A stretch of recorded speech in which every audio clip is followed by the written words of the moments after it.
Welcome back to Girl Talk. We're getting comfortable today at the Monroe Furniture Center.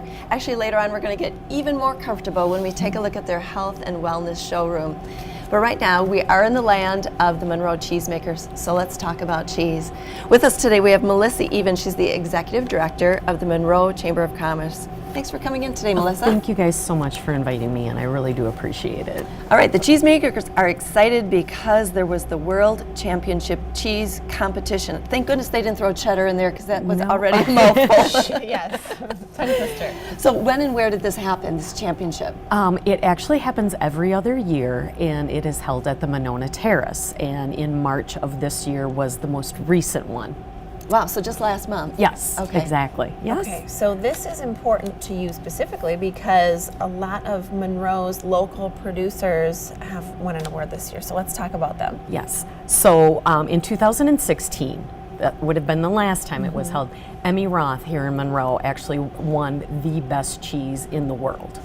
So they were the reigning champion. They were the reigning champions. Incredible. So, Well, the title of this is the World Championship. I shouldn't be so right? surprised, Yes. but that's incredible. So that's just a short drive for the best cheese in the world. I know, right? And they did let somebody else take the reign this year, but they, along with Klondike cheese and Maple Leaf cheese here in Monroe, all ended up taking Best of Class awards in multiple categories. So to have a concentration of the world's best cheese all in one city is really a fantastic thing for us. And I like to think that this is not a fluke. This is historically what we see every year at the cheese competitions. So we are very well known for our cheese producers. And again, these three companies have come back with top of the class cheese again. So let's tick off those awards one more time.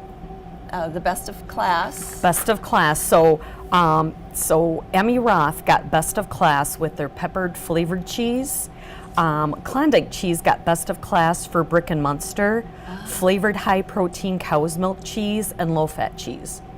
Then Maple Leaf won Best of Class for cheddar aged 1 to 2 years and in open class smoked and soft semi-hard cheeses. So, Well, good a job to them. Exactly. Sorry, I couldn't resist. So cheesy.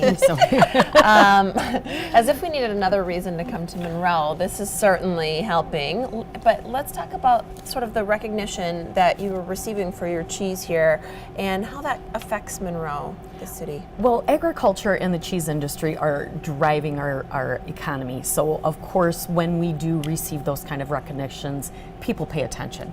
And people pay attention worldwide. So we get international travelers that do want to come to the city of Monroe and not only be tourists, but we have other top cheesemakers around the world coming to Monroe to see what they can learn from our cheese producers. So it really opens the door and makes us a much wider scope of tourism. For Little Monroe, Wisconsin. For Little Monroe, It's Wisconsin. like Cheese Yes. University. Yes, it is. I love it. Yes. I've actually heard people say that I think because we've grown up here that we sort of take it for granted until you get out of the state, out of the country, and you're looking for some good cheese. Yes, exactly. And people from Monroe, when they travel abroad, or even if they're traveling to another state, it's always kind of a tongue-in-cheek thing. Oh, I bought cheese from Monroe when I was in California. Oh, yeah, and that's funny. And then when I have visitors that come to Wisconsin, I have noticed that that's what they do. They stock up on cheese and either ship it home or get it in their suitcase. I mean, it's amazing. Best to stockpile it here. So what's the answer if people want to get their hands on some of these award-winning cheeses? Well, we would always like to invite people to come to Monroe directly and purchase from one of the many stores that carry these lines of cheeses. A lot of cheese factories have their own stores. So if you are fond of a particular variety of cheese, you could step into any cheese factory, possibly do a tour, purchase fresh. your cheese. A lot of them will ship home for you, so you don't have to carry it with you throughout your visit to Monroe. So we try to accommodate people the best we can with those. Fun weekend activity or something to do with a family member that's visiting. Yes. Okay, we got to go to break, but what else is coming up in the world of cheese before we go? You know, of course, because we have such a great community of cheese, in September every other year, we have cheese days. So the third weekend in September, it's the 14th and 15th. And 16th of September, we have Cheese Days. So keep your eyes open for upcoming events with that.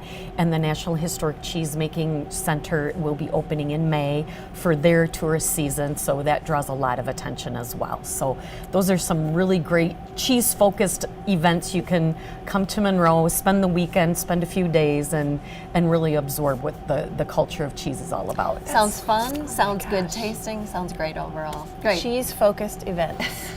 Thanks, Melissa. Melissa Even is the Executive Director of the Monroe Cheesemakers Chamber of Commerce. I got it all in. And we're Girl Talk. We'll be right back.